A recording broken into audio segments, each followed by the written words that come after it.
Newborn baby को handle करना थोड़ा सा मुश्किल हो सकता है, स्पेशली तब जब अगर आप फर्स्ट टाइम मॉम हो। लेकिन कुछ अगर ऐसी चीज़ें आप समझ लो तो आपकी ये जर्नी बहुत इजी हो जाएगी। इस वीडियो में ऐसे ही कुछ मैं टिप्स शेयर कर रही हूँ, वीडियो को पूरा एंड तक ज़रूर देखिएगा। सबसे इम्पॉर्टेंट बात है बेबी को उठाते वक्त उसका हेड और नेक सपोर्ट देना, क्योंकि न्यूबॉर्न का नेक बहुत वीक होता है। कभी भी बेबी को बिना सपोर्ट के उठाना अवॉइड करें। जब तक बच्चा अपनी नेक को होल्ड नहीं करता तब तक आपको बेबी को हमेशा ही सपोर्ट के साथ उठाना है। बिना सपोर्ट के प्लीज़ मत उठाइएगा। 4th मंथ तक बेबी अपनी नेक को होल्ड करना सीख जाता है, उसके बाद आप उसको धीरे धीरे उठा सकते हैं। पर 3 मंथ तक ये चीज़ें अवॉइड कीजिएगा बिना सपोर्ट के। हम बात करते हैं बच्चों की फीडिंग की। तो न्यूबॉर्न बेबी को हर 2-3 घंटे में फीड कराना ज़रूरी होता है। और बेबी जब ज़्यादा रोता है तब तक का वेट करना है, क्योंकि हर रोने का मतलब भूख लगना नहीं होता।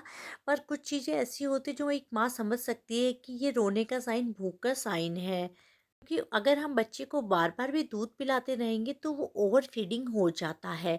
इसलिए फीडिंग में थोड़ा सा गैप रखिए और हर 2-3 घंटे में उसको फीड कराते जाइए।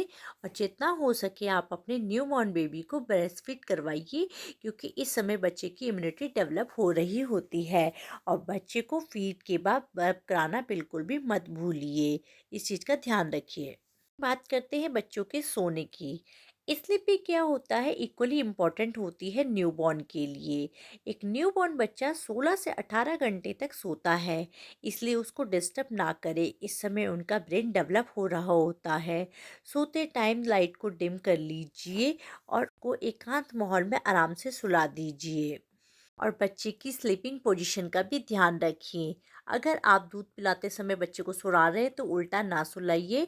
और उसको मसाज अगर आप करते हैं सोने से पहले तो बच्चे को अच्छी नींद आती है। अब हम बात करते हैं बेबी के हाइजीन की। अगर आप बेबी को डेली नहीं नहलाते तो आप उसके डायपर रैश एरिया को ज़रूर रोज़ क्लीन कीजिए एक कॉटन के टॉवल से। और इसकी स्किन को आप उस क्लीन कर सकते हैं, क्योंकि बच्चों के साथ वो स्किन जो होती है बहुत सेंसिटिव होती है।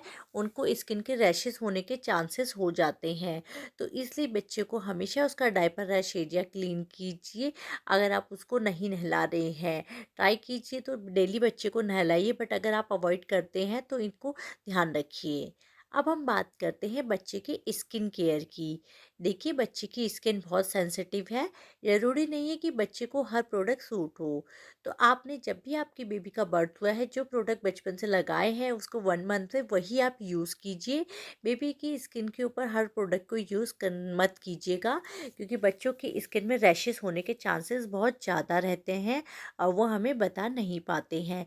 तो इसलिए आप बेबी प्रोडक्ट ही यूज़ कीजिए जो आपका डॉक्टर सजेस्ट है या आपकी बेबी को जो कंफर्टेबल होता है। और डेली मसाज में भी आप प्लीज़ स्पेशली ध्यान रखिए ऑयल का।